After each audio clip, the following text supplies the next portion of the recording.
বজ্রপাতের সময় করণীয়। বজ্রপাত থেকে নিরাপদ থাকতে নিজে জানুন, অন্যকেও জানান। এপ্রিল থেকে জুন মাস পর্যন্ত বজ্রবৃষ্টি বেশি হয়, তাই ঝড় বৃষ্টি শুরু হলে ঘরে অবস্থান করার চেষ্টা করুন। ঘন কালো মেঘ দেখা দিলে ঘরের বাইরে না যাওয়াই ভালো। অতি জরুরি প্রয়োজনে রাবারের জুতা পরে বাইরে বের হবেন।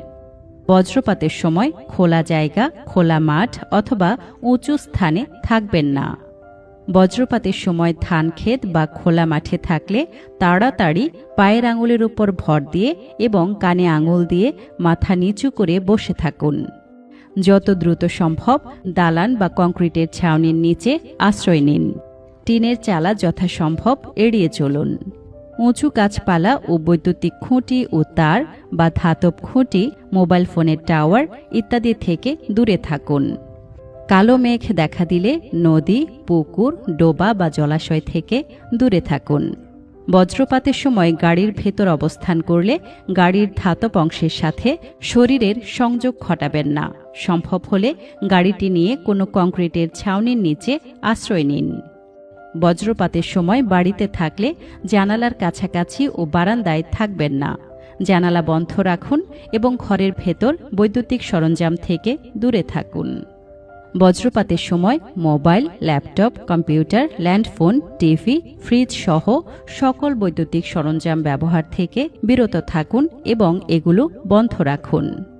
বজ্রপাতের সময় ধাতব হাতলযুক্ত ছাতা ব্যবহার করবেন না। জরুরি প্রয়োজনে প্লাস্টিক বা কাঠের হাতলযুক্ত ছাতা ব্যবহার করতে পারেন। বজ্রপাতের সময় শিশুদের খোলা মাঠে খেলাধুলা থেকে বিরত রাখুন এবং নিজেরাও বিরত থাকুন। বজ্রপাতের সময় ছাউনিবিহীন নৌকায় মাছ ধরতে যাবেন না। তবে এই সময় সমুদ্র বা নদীতে থাকলে মাছ ধরা বন্ধ রেখে নৌকার ছাউনির নিচে অবস্থান করুন। বজ্রপাত ও ঝড়ের সময় বাড়ির ধাতব কল, সিঁড়ির ধাতব রেলিং, পাইপ ইত্যাদি স্পর্শ করবেন না। প্রতিটি বিল্ডিংয়ে বজ্র নিরোধক দণ্ড স্থাপন নিশ্চিত করুন। খোলা স্থানে অনেকে একসাথে থাকাকালীন বজ্রপাত শুরু হলে প্রত্যেকে 50 থেকে 100 ফুট দূরে দূরে সরে যান। বজ্রপাতে কেউ আহত হলে বৈদ্যুতিক শকে আহতদের মতো করেই চিকিৎসা করতে হবে। প্রয়োজনে দ্রুত চিকিৎসককে ডাকতে হবে বা হাসপাতালে নিতে হবে। বজ্রপাতে আহত ব্যক্তির শ্বাস প্রশ্বাস ও হৃদস্পন্দন ফিরিয়ে আনার চেষ্টা চালিয়ে যেতে হবে। যদি হঠাৎ চুল খাড়া হয়ে যায় বা চামড়ায় ছিনছিন অনুভূতি হয়, তবে বুঝবেন বজ্রপাত আসন্ন। সেক্ষেত্রে মাটিতে শুয়ে না পড়ে পায়ের উপর ভর দিয়ে হাঁটু গেড়ে মাথা নিচু করে বসে পড়ুন।